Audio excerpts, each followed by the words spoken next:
Hi guys, my name's Alana. Welcome back to my YouTube channel, Mental Health with Alana.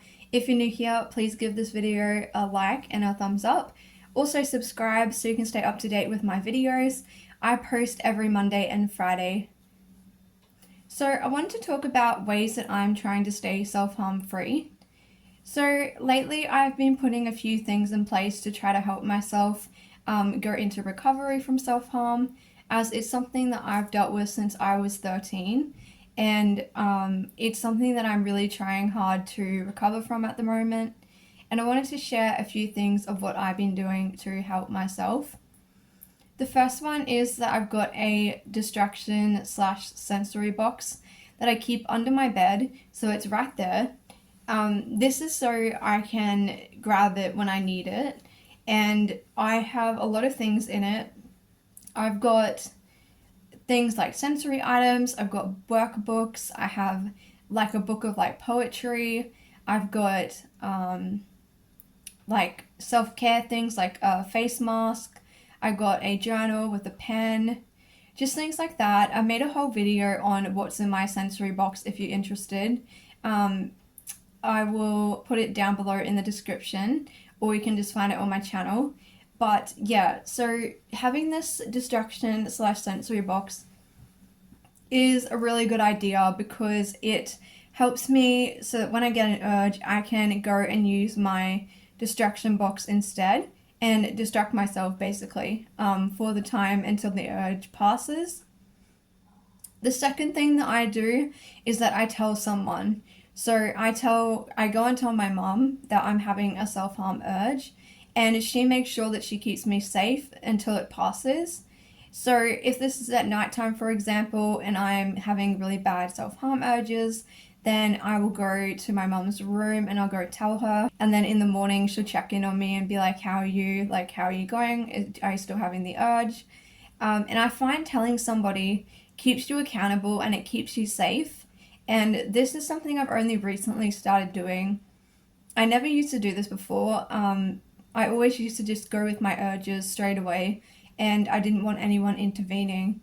But I found since I've been trying to get into recovery that this is a really great way because it keeps you accountable and it keeps someone else aware that you're struggling and that you're having an urge, and they can make sure to keep you safe by distracting you or by doing something you'd like, or by suggesting to go use your sensory box or reminding you to go have a bath or do something that's going to be calming. The third thing that I do is that I have on my Pinterest, I've got lots of pictures of different tattoos that I want to get on my left thigh. And I want to get my scars on my left thigh covered up with a tattoo. I've got my right leg covered at the moment.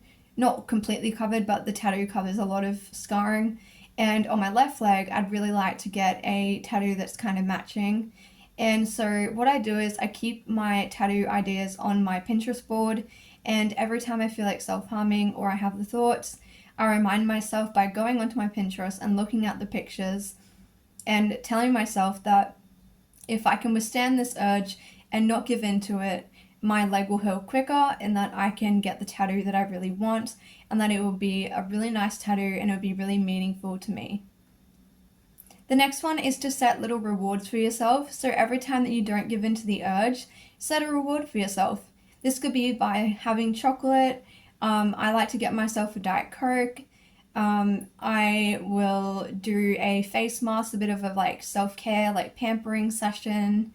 I will go on a drive maybe, and go sit somewhere where I like. I might go to the library, and just because I love being around books, so I might go there and take myself on to the library. Just doing small things like that, it can be really useful and helpful. The next thing is to surround yourself with other people. So this can be, like I was saying, either by surrounding yourself with some friends, maybe some family members if they're free, or you could go, if you don't have anyone, you could go to a shopping center maybe. You could go to a park, you could go to a library, anywhere that's got people. If you want somewhere quiet, a library or a park is a really great place to go. The park's great because you're getting out in nature, and nature is really great for your mental health, and it always seems to help me. And also going to the library. I just love going to the library and picking a book and sitting somewhere and just being amongst all the books. It just makes me really happy. So that's one of my happy places. So yeah, or if you live near a beach, you could go to the beach. The next one is to sit with your pet. So I have a cat, so I might go see what she's doing. If she's around, I might go sit with her. I might feed her, look after her. Um, or, you know, if you've got a dog, then you may want to take them for a walk. Things like that. Anything that's kind of going to be putting your it's a distraction, but it's also giving you some love and some company. So I always think that having a pet around is really helpful. And yeah, I think that that's a great idea. The last thing is to write in a journal. That's what I like to do. I like to write in my journal. I like to write poetry about how I'm feeling, or I like to scribble in it, or write out what's going on, what I'm feeling, or anything like that, really. I think that is a really great help just to get things out.